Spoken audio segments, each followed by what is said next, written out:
You've definitely heard the name Confucius, right?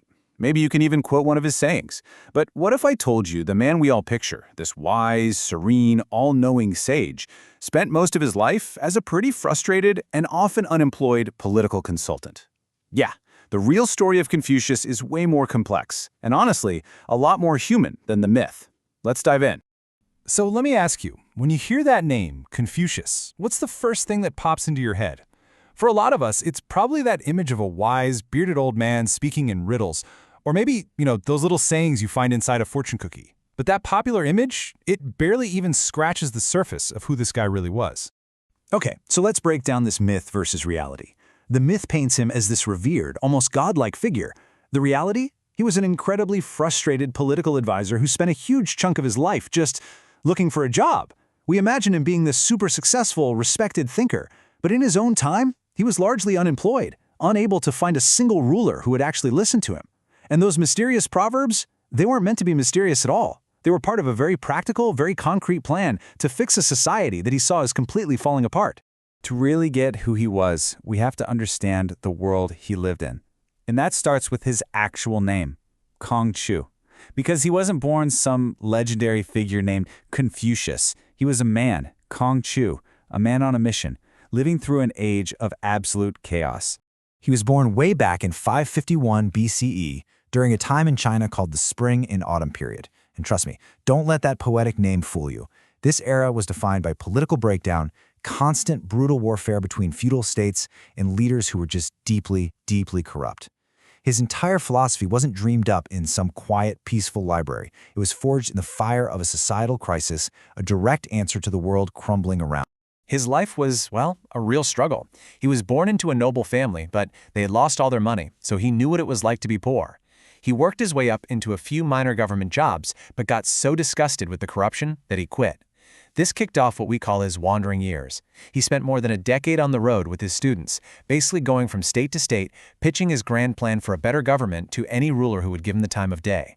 And here's the kicker. Nobody bought it. He couldn't find a single taker. He eventually died in 479 BCE, legitimately believing his entire life's work had been for nothing.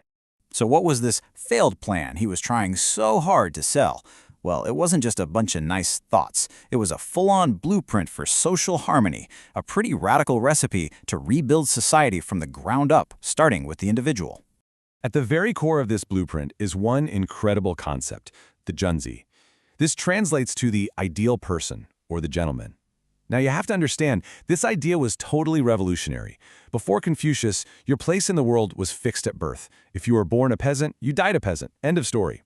But he came along and argued that true nobility wasn't about who your parents were, it was something you earned through moral self-cultivation. Your character wasn't your destiny. It was a project you could work on your entire life. In his eyes, anyone could become a junzi. So how do you do it? How do you become this ideal person? Well, Confucius laid out a pretty clear path with 5 core virtues. It all starts with Ren. That's the foundation, this deep feeling of benevolence and just basic humaneness towards other people. Then from that feeling comes Ye, which is about putting it into practice, acting with righteousness and justice. Next up is Li, which is the outward expression of all this, proper conduct, social rituals, just good manners.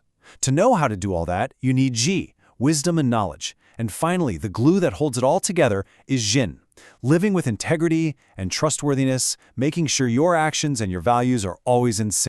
And this quote, this is the perfect summary of that first and most important virtue, Ren. You almost certainly know it by another name, the Golden Rule. This simple, powerful idea of empathy and reciprocity, of seeing the humanity in everyone else, is the bedrock his entire philosophy is built on. Now, if Ren is that internal feeling of kindness, Li is how you actually show it. Think of it as the how-to guide for respect. And this wasn't just for fancy, grand ceremonies. Li covered everything from how you greet your neighbor to how you treat your parents, all the little everyday manners. It was about making respect a conscious, daily practice. And that brings us to the great, incredible paradox of his life. Here's a man who spent decades trying to get someone, anyone, to adopt his plan, only to be rejected over and over again. And yet, these same rejected ideas would go on to shape an entire civilization for thousands of years. I mean, can you just imagine the frustration? He truly believed he had the key to creating a peaceful, just, and stable world, but no one in power would take him seriously. He died thinking his life's mission had been a total and complete failure, and that his blueprint for a better world was just going to be lost to time. But then, this happened. For over 2,000 years, that's 2 millennia after his death, his philosophy became the actual foundation of Chinese state ideology. Just let that sink in for a second. The ideas of a man who died feeling like a total failure went on to shape the government, the culture, and the entire education system of one of the world's great civilizations. So how on earth did that happen? Well, it started small. His dedicated students and disciples kept his teachings alive, passing them down for generations. Then, a few centuries later, during the powerful Han Dynasty, Confucianism was officially made the state ideology.